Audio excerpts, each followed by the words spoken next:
Good evening, friends, fiends, and spooky supernatural beings. Welcome to the ghostly side of a bit late. This evening, we uncover more secrets of the haunting of Bly Manor with chapters 15, 16, and 17. And I do think the wind will be accompanying us on this read tonight. I know it's kind of the middle of a really big wind and snowstorm, but what are you gonna do? So if you hear any mysterious noises, it's probably that. Probably nothing to worry about, but probably don't close your eyes either way. Yeah? Anyway, settle in and summon your familiars about you, get comfy, get cozy, and get a warm treat for our chilling dive into the Turn of the Screw Part 6. But to catch us all up, ghost haste. Last we read, the governess was falling deeper and deeper into her obsession with finding out what was happening at Bly. Yeah, no kidding. Trying to puzzle it out, how to solve it, and at the same time trying not to let the children know that she knew. Again, yes, more of that song and dance. Mrs. Gross suggests that the governess write to the children's uncle in Harley Street, but both decide that an unwise course of action. There is a lull for about a chapter where the governess looks for specters around every corner and sees nothing. Although she knows the whole time Miss Jessel and Peter Quint are always appearing and interacting with Flora and Miles, she feels like she can't say anything to tip her hand still. Can you believe it? Anyway, on the way to church, Miles starts acting odd, and this is really creepy. Too smooth for a kid. It's awkward and uncomfortable, and the governess tries to evade his line of questioning and laugh and smooth the whole thing over, but something is wrong. Like he calls her too endearing suite of terms. He's a little bit wise beyond his years, and it makes her really uncomfortable. And in his wake, alone in the churchyard, sitting on a stone tomb is where we last left off with the governess. Cool, now we are all primed and ready for Henry James's The Turn of the Screw, Chapter 15. The business was practically settled from the moment I never followed him. It was a pitiful surrender to agitation, but my being aware of this had somehow no power to restore me. I only sat there on my tomb and read into what my little friend had said to me, the fullness of its meaning. By the time I had grasped the whole of which I had also embraced, for absence, the pretext that I was ashamed to offer my pupils and the rest of the congregation such an example of delay. What I said to myself above all was that Miles had got something out of me and that the proof of it, for him, would be just this awkward collapse. He had got out of me that there was something I was much afraid of and that he should probably be able to make use of my fear to gain, for his own purpose, more freedom. Because he did ask if he could go away to school yet because he wanted to be with his own sort, which we assume are boys. My fear was having to deal with the intolerable question of the grounds of his dismissal from school, for that was really but the question of the horrors gathered behind. That his uncle should arrive to treat with me these things was a solution that, strictly speaking, I ought now to have desired to bring on, but I could so little face the ugliness and the pain of it that I simply procrastinated and lived from hand to mouth. The boy, to my deep discomposure, was immensely in the right, was in a position to say to me, "Either you clear up with my guardian the mystery of this interruption of my studies, or you cease to expect me to lead with you a life that's so unnatural for a boy." What was so unnatural for the particular boy I was concerned with was this sudden revelation of a consciousness and a plan. Ooh, but my oh my, do we really read into things deeply in this story? A little conversation births a whole paragraph of wondering and revealing true motives and who was in the right. That was what really overcame me, what prevented my going in. I walked round the church, hesitating, hovering. I reflected that I had already, with him, hurt myself beyond repair. Therefore, I could patch up nothing, and it was too extreme an effort to squeeze beside him into the pew. He would be so much more sure than ever to pass his arm into mine and make me sit there for an hour in close, silent contact with his commentary on our talk. For the first minute since his arrival, I wanted to get away from him. As I paused beneath the high east window and listened to the sounds of worship, I was taken with an impulse that might master me, I felt, completely should I give it the least encouragement. I might easily put an end to my predicament by getting away altogether. Here was my chance. There was no one to stop me. I could give the whole thing up, turn my back, and retreat. It was only a question of hurrying again for a few preparations to the house which the attendance at church of so many of the servants would practically have left unoccupied. No one, in short, could blame me if I should just drive desperately off. What was it to get away if I got away only till dinner? That would be in a couple of hours, at the end of which I had the acute provision my little pupils would play at innocent wonder about my non-appearance in their train. "What did you do, you naughty bad thing? Why in the world to worry us so? And to take our thoughts off too, don't you know? Did you desert us at the very door?" I couldn't meet such questions, nor as they asked their false little lovely eyes. Even still, she can't disappoint them. Yet it was all so exactly what I should have to meet that, as the prospect grew sharp to me, I at last let myself go. I got so far as the immediate moment was concerned away. I came straight out of the churchyard and, thinking hard, retraced my steps through the park. It seemed to me that by the time I reached the house I had made up my mind I would fly. The Sunday stillness both of the approaches and of the interior, in which I met no one, fairly excited me with a sense of opportunity. Go, lady, go. Were I to get off quickly this way, I should get off without a scene, without a word. My quickness would have to be remarkable, however, and the question of a conveyance was the great one to settle. Tormented in the hall with difficulties and obstacles, I remember sinking down at the foot of the staircase, suddenly collapsing there on the lowest step, and then, with the revulsion, recalling that it was exactly where more than 1 month before, in the darkness of the night and just so bowed with evil things, I had seen the spectre of the most horrible of women. At this I was able to strengthen myself. I went the rest of the way up. I made, in my bewilderment, for the schoolroom, where there were objects belonging to me that I should have to take. But I opened the door to find again, in a flash, my eyes unsealed. In the presence of what I saw, I reeled straight back upon my resistance. Seated at my own table in the clear noonday light, I saw a person whom, without my previous experience, I should have taken at the first blush for some housemaid who might have stayed at home to look after the place, and who, availing herself of rare relief from observation, and of the schoolroom table and my pens, ink, and paper, had applied herself to the considerable effort of a letter to her sweetheart. There was an effort in the way that, while her arms rested on the table, her hands with evident weariness supported her head. But at the moment I took this in, I had already become aware that, in spite of my entrance, her attitude strangely persisted. Then it was, with the very act of its announcing itself, that her identity flared up in a change of posture. She rose, not as if she heard me, but with an indescribable grand melancholy of indifference and detachment, and, within a dozen feet of me, stood there as my vile predecessor. Dishonored and tragic, she was all before me. But even as I fixed and, for memory, secured it, the awful image passed away. She finally gets face to face with Miss Jessel's spectre. Dark as midnight in her black dress, her haggard beauty and her unutterable woe, she had looked at me long enough to appear to say that her right to sit at my table was as good as mine to sit at hers. While these instants lasted, indeed, I had the extraordinary chill of a feeling that it was I who was the intruder. It was as a wild protest against it that, actually addressing her, "You terrible, miserable woman," I heard myself break into a sound that, by the open door, rang through the long passage and the empty house. She looked at me as if she heard me, but I had recovered myself and cleared the air. There was nothing in the room the next minute but the sunshine and a sense that I must stay. The governess finally comes face to face with Miss Jessel's spectre, all after deciding she was done, she was through, she was leaving this house for good. Yay! We are seeing ghosts so soon in tonight's reading. I love it, and that's what we're here for, right? The Turn of the Screw, Chapter 16.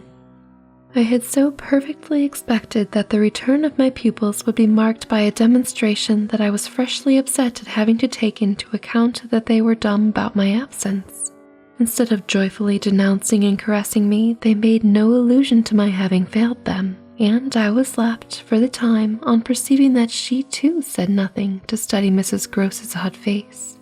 I did this to such purpose that I made sure they had in some way bribed her to silence, a silence, however, I would engage to break down on the first private opportunity. She just has to tell Mrs. Gross everything. They're buddies in this, comrades. This opportunity came before tea. I secured 5 minutes with her in the housekeeper's room, where, in the twilight, amid the smell of lately baked bread, delicious, but with the place all swept up and garnished, I found her sitting in pained placidity before the fire. So I see her still, so I see her best, facing the flame from her straight chair in the dusky, shining room, a large, clean image of the put away of drawers closed and locked and rest without a remedy. Oh yes, they asked me to say nothing, and to please them, so long as they were there, of course, I promised. But what had happened to you? I only went with you for the walk, I said. I then had to come back to meet a friend. She showed her surprise. A friend? You? Because she doesn't know anyone there, really. Oh yes, I have a couple, I laughed. But did the children give you a reason? For not alluding to you leaving us? Yes, they said you would like it better. Do you like it better? My face had made her rueful. No, I like it worse.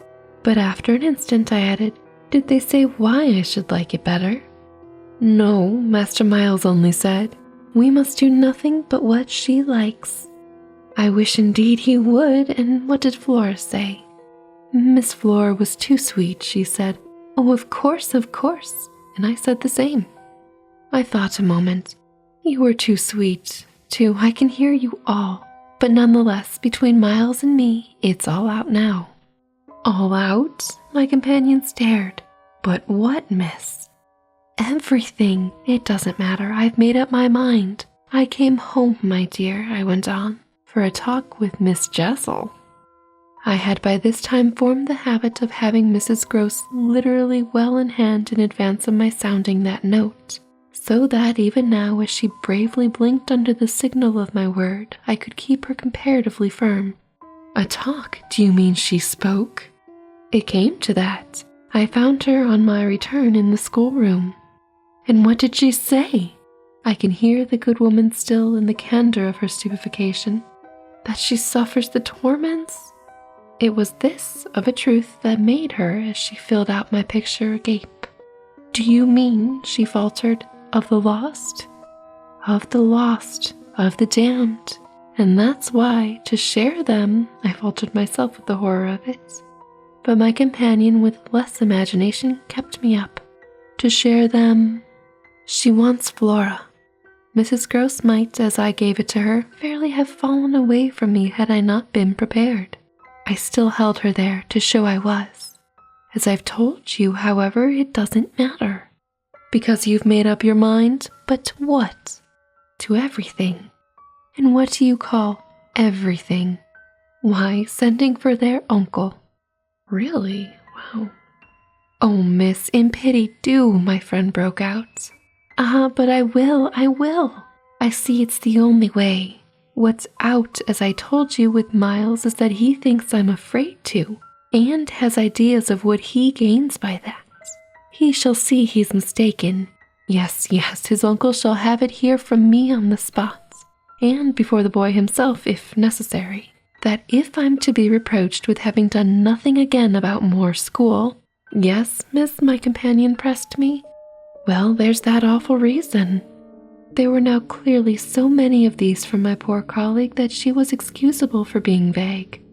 But, which? Why, the letter from his old place. You'll show it to the master. I ought to have done so on the instant. Oh, no, said Mrs. Gross with the decision. I'll put it before him, I went on inexorably, that I can't undertake to work the question on behalf of a child who has been expelled. For we've never in the least known what, Mrs. Gross declared. For wickedness, for what else, when he's so clever and beautiful and perfect? Is he stupid? Is he untidy? Is he infirmed? Is he ill-natured? He's exquisite, so it can only be that. And that would open up the whole thing. After all, I said, It's their uncle's fault if he left here such people. He didn't really in the least know them. The fault's mine." She had turned quite pale. "Well, you shan't suffer," I answered. "The children shan't," she emphatically returned. I was silent a while. We looked at each other. "Then what am I to tell him?" "You needn't tell him anything. I'll tell him." I measured this. "Do you mean you'll write?" Remembering she couldn't, I caught myself up. "How do you communicate?" "I tell the bailiff. He writes." "And you should like him to write our story." My question had a sarcastic force that I had not fully intended, and it made her, after a moment, inconsequentially break down. The tears were again in her eyes. "Ah, miss, you're right." "Well, tonight," I at last answered, and on this we separated. That was a long 5-minute conversation, ladies. Before tea time. The Turn of the Screw, Chapter 17. I went so far in the evening as to make a beginning. All of the planning about the letter writing, and we made a beginning. This is good. Beginnings are nice. The weather had changed back. A great wind was abroad, and beneath the lamp in my room, with Flora at peace beside me, I sat for a long time before a blank sheet of paper and listened to the lash of rain and the batter of the gusts. Not unlike what's going on outside of my home right now, only the rain is snow. Finally, I went out, taking a candle. I crossed the passage and listened a minute at Miles' door.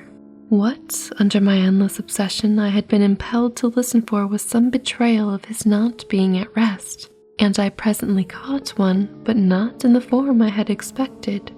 His voice tinkled out, "I say, you there, come in." I went in with my light and found him in bed, very wide awake, but very much at his ease. "Well, what are you up to?" he asked with a grace of sociability in which occurred to me that Mrs. Gross, had she been present, might have looked in vain for proof that anything was out. I stood over him with my candle. "How did you know I was there?" "Why, of course, I heard you. Did you fancy you make no noise? You're like a troop of cavalry." He beautifully laughed. "Then you weren't asleep?" "Not much. I lie awake and think." I had put my candle designedly a short way off, and then, as he held out his friendly old hand to me, his friendly old hand, he's a kid, I sat down on the edge of his bed. "What is it," I asked, "that you think of?" "What in the world, my dear, but you?" "Oh, we're back with the creepy." The pride I take in your appreciation doesn't insist on that. I had so far rather you slept." Diffuse. "Well, I think also, you know, on this odd business of ours." I marked the coolness of his firm little hand. "Of what odd business, Miles?" "Why, the way you bring me up, and all the rest." I fairly held my breath a minute, and even from my glimmering taper there was light enough to show how he smiled up at me from his pillow. "What do you mean by all the rest?" "Oh, you know. I could say nothing for a minute, though I felt, as I held his hand and our eyes continued to meet, that my silence had all the air of admitting his charge, and that nothing in the whole world of reality was perhaps at that moment so fabulous as our actual relation. "Certainly you shall go back to school," I said, "if it be that troubles you, but not to the old place. We must find another, a better. How could I know it did trouble you, this question, when you never told me so, never spoke of it at all?" "Oh, good job changing the subject, governess." His clear, listening face, framed in his smooth whiteness, made him for the minute as appealing as some wistful patient in a children's hospital. So appealing? What? And I would have given, as the resemblance came to me, all I possessed on earth really to be the nurse or the sister of charity who might have helped to cure him. What? Well, even as it was, I perhaps might help. "Do you know that you've never said a word to me about your school? I mean, the old one, never mentioned it in any way?" He seemed to wonder. He smiled with the same loveliness, but he clearly gained time. He waited, he called for guidance. Haven't I? It wasn't for me to help him. It was the thing I had met. Something in his tone and the expression of his face as I got this from him set my heart aching with such a pang as it had never yet known. So unutterably touching it was to see his little brain puzzled and his little resources taxed to play, under the spell laid on him, a part of innocence and consistency. No, never, from the hour you came back. You've never mentioned to me one of your masters, one of your comrades, nor the least little thing that ever happened to you at school. Never, little Miles, no, never have you given me an inkling of anything that may have happened there. Therefore, you can fancy how much I'm in the dark. Until you came out that way this morning, you had, since the first hour I saw you, scarce even made a reference to anything in your previous life. You seemed so perfectly to accept the present. It was extraordinary how my absolute conviction of his secret precocity, or whatever I might call the poison of an influence that I dared but have to phrase, made him, in spite of the faint breath of his inward trouble, appear as accessible as an older person, imposed him almost as an intellectual equal. I thought you wanted to go on as you are. It struck me at this that he just faintly colored. He gave, at any rate, like a convalescent slightly fatigued, a languid shake of his head. I want to get away. You're tired of Bly? Oh no, I like Bly. Well then, oh, you know what a boy wants. What a boy wants. Sorry. I felt I didn't know so well as Miles, and I took temporary refuge. You want to go to your uncle? I mean, I don't know what he wants either. I don't think I want to know either. Again at this, with his sweet, ironic face, he made a movement on the pillow. Ah, you can't get off with that. Oh no. I was silent a little, and it was I now, I think, who changed color. My dear, I don't want to get off. You can't, even if you do. You can't. He lay beautifully staring. My uncle must come down and you must completely settle things. If we do, I returned with some spirit, you may be sure it will be to take you quite away. Well, don't you understand that that's exactly what I'm working for? You'll have to tell him about the way you've let it all drop. You'll have to tell him a tremendous lot. Oh, you little stink, Miles, jeez. She's just trying to cope with the ghost haunting you and your sister, and you're making it look like she's dropping all these plates. The exultation in which he uttered this helped me somehow, for the instant, to meet him rather more. And how much will you, Miles, have to tell him? There are things he'll ask you. He turned it over. Very likely, but what things? Oh, Miles. The things you've never told me. To make up his mind what to do with you. He can't send you back. Oh, I don't want to go back, he broke in. I want a new field. He said it with admirable serenity, with a positive, unimpeachable joy, and doubtless it was that very note that most evoked for me the poignancy, the unnatural childish tragedy of his probable reappearance at the end of 3 months with all this bravado and still more dishonor. It overwhelmed me now that I should never be able to bear that, and it made me let myself go. I threw myself upon him, and in the tenderness of my pity I embraced him. Dear little Miles, dear little Miles. My face was close to him, and he let me kiss him, simply taking with indulgent good humor. Well, old lady, there is nothing at all you want to tell me? He turned off a little, facing round toward the wall and holding up his hand to look at as one has seen sick children look. I told you this morning. Oh, I was sorry for him.